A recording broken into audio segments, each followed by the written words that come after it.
It is Trending Thursday, and it's trending to start your spring cleaning right now. Earlier, we talked about changing your smoke detector batteries, and right now we want to talk about updating your disaster preparedness kit. We have retired Captain Wayne Bennett with Disaster Survival Skills joining us this morning. Good morning to you. Good morning, Gloria. How are you? So you brought some goodies here. What do you have here? Well, we've got a little bit of everything. I've got a top 5 list I'd like to go over, but what I'd like to start with is the flashlights. Okay. As Captain Spellman mentioned, it's a great time to change for smoke detectors. Also a great time to think about replacing batteries for your flashlights. Have them ready to go in case of an emergency. Absolutely, and you should store them in different rooms. Have them throughout the house. I suggest storing batteries in the flashlight so they're ready to go. Problem is, they drain throughout the year. So it's also a good idea to have a packaged battery always with your stored flashlights. Good idea. You also have these glow sticks here. What are these for? Glow sticks are a great option. There's no sparks, no flames, no heat. Safe to use for kids especially. They glow for 12 hours and they replace candles. Candles are a big hazard with fires, especially in an earthquake setting. So glow sticks are a great option. You keep them in your freezer? Don't need to keep them in your freezer. No. And back to the batteries, since you mentioned freezers, a lot of people think you should keep your batteries in the freezer or refrigerator, and that's a myth. Oh, really? Okay. Yeah. Heat kills batteries, but making them colder doesn't make them last any longer. Room temperature is perfect. Oh, that's good to know. And then you also have these disaster preparedness kits. What do they have in there?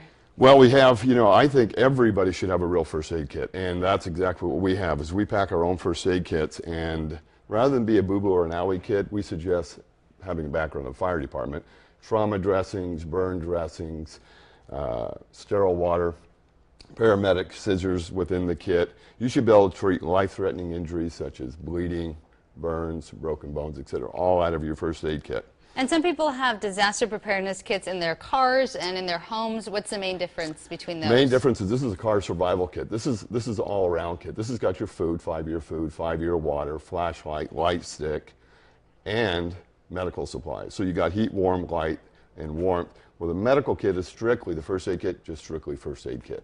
And what do you have here? This looks like a pretty This is cool a great little option to the regular flashlight. Okay. This is a dynamo. This is a crank. And what's Wow. neat about it is you can crank for a minute, get 30 to 90 minutes of light and or radio. Okay, I'm sorry, but I have to try this. So how does this work? Well, just turn this one on. I've already cranked it up for you. Oh, okay. And then? Yep, you got your 3 LED lights. And what do we do here? There we go. Here, I think this is the one I had set up for you there. Oh, okay. There you go. Okay. Wow, these are really neat. Yep, and that's how you would crank it. Okay, and about... Go ahead, and you switch over your batteries. You can, or I'm sorry, switch over to your When you say crank, radio. excuse my ignorance, what does that mean? Just kind of go like that? Wind it up. It's so a you wind wind and go. it up, and then it's ready to go? Yep, so you're going to have a minute of wind time, and then you'll have 30 minutes of light or no radio. That's so cool. I've never seen these before. Very nice. Wow, Great very for neat. second home, so you're not worried about... How much do these run? Those are about $29, $30. $29. My dad is obsessed with flashlights. Oh, he he'll keeps love flashlights this. everywhere. I'll have to get him He'll one love of these. Get those and the light sticks. He'll love it. Okay, Wayne, this is very neat. Thank you so much. And if you want to reach Wayne, you can reach him at disastersurvivalskills.com. Thank you so much, Wayne, for joining us. Helpful information. Thank you. And I'm going to get myself one of these crank flashlights. Thank you very much. Stay with us. We have much more for you to come on your KMIR today.